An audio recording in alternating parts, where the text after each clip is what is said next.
Olá, bom dia. Começa aqui mais uma edição do Eldorado Expresso, trazendo para você os principais destaques das plataformas do Estadão nesta segunda-feira. Oi, Carol, bom dia. Bom dia, Heisen. Bom dia a todos nesta fria segunda-feira aqui em São Paulo.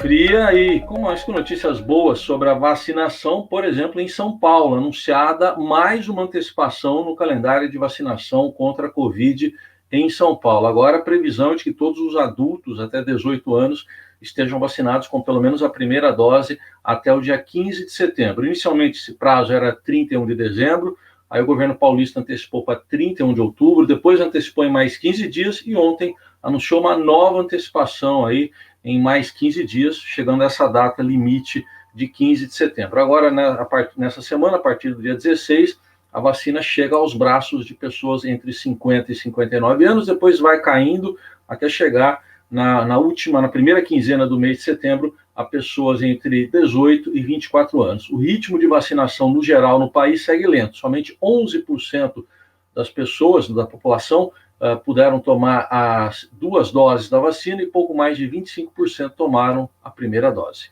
E a disputa por capital político na vacinação antecipa algumas estratégias para as eleições de 2022. Por exemplo, Rio de Janeiro e Maranhão têm acelerado o... Eu vou de novo porque apareceu um negócio aqui de a bateria acabando. 3, 2, 1. Pois é, vacina que tem acirrado disputas aí, né, por capital político na vacinação, antecipando estratégias para as eleições de 2022, dependendo do estado, dependendo das eleições de cada governador. Mas, por exemplo, Rio de Janeiro, Maranhão já tem calendário acelerado. Em São Paulo, o governador João Dória acredita que a vacinação dos paulistas pode dar para ele uma espécie de plano real, né, se fizesse uma comparação. O Plano Real esteve para a FHC na campanha de 94 com uma campanha acelerada que pode estar para João Dória em 2022, né? Porque no final das contas o Plano Real tornou o então presidenciável do PSDB um conhecido em todo o país. Dória não desistiu do sonho de ocupar o Planalto e planeja usar as prévias tucanas como oportunidade de viajar pelo país, sempre aos finais de semana, levando essa mensagem da vacina. O terceiro pilar aí dessa nova estratégia, cuidar da própria casa, aumentando o investimento em São Paulo e visitando com mais frequência o interior do estado.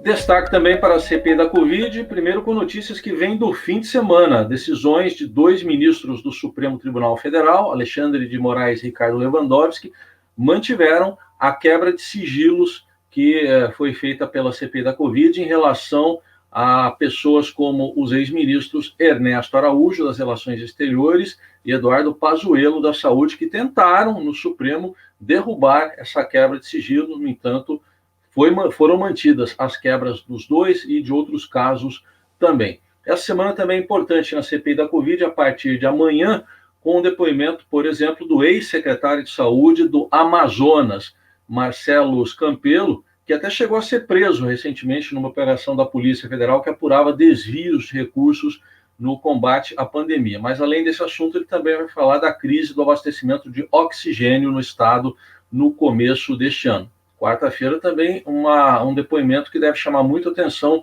do ex-governador, que foi cassado do Rio de Janeiro, Wilson Witzel. Acompanhamos todos os detalhes e lembrando que no portal do Estadão tem o monitor da CPI da Covid. O IPCBR, considerado uma prévia da inflação, apresentou uma alta de 0,44% em abril, na comparação com o mês anterior. E com a alta, o índice volta a ter resultado positivo após registrar a primeira queda em 10 meses em março.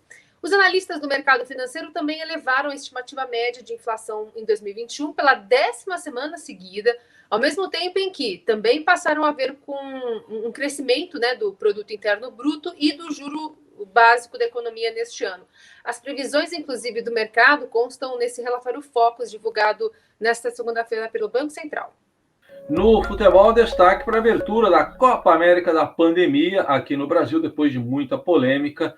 Começou a competição e sem a presença no estádio Mané Garrincha, que era esperada do presidente Jair Bolsonaro, que foi um grande incentivador da realização do torneio aqui no Brasil. Lembrando que o público não é permitido nos estádios, mas as autoridades eram esperadas. Na estreia, o Brasil venceu a Venezuela por 3-0 e a Covid começou entre os que disputam a Copa América antes da própria competição, com casos na seleção da Venezuela e também da Bolívia. O Estadão tem lá toda a tabela da competição, assim como também da Eurocopa 2020, que está em disputa neste ano de 2021, porque foi adiada no ano passado.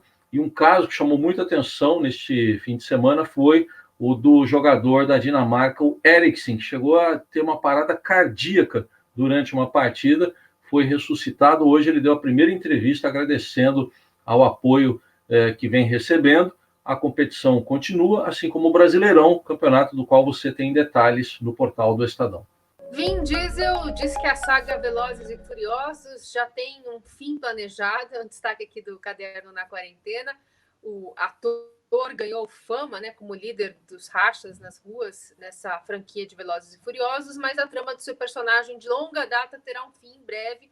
Ele disse que a saga será concluída com 2 filmes ainda, depois de Velozes e Furiosos 9, que chega aqui ao Brasil no dia 24 de junho, e anunciou que a Universal Pictures então quer encerrar a saga em 2 partes. Né? Resumindo a história, teremos novidades da franquia ainda até 2024. Estes e outros assuntos você acompanha nas plataformas do Estadão nesta segunda-feira. Ótima semana para você. Até amanhã. Até amanhã.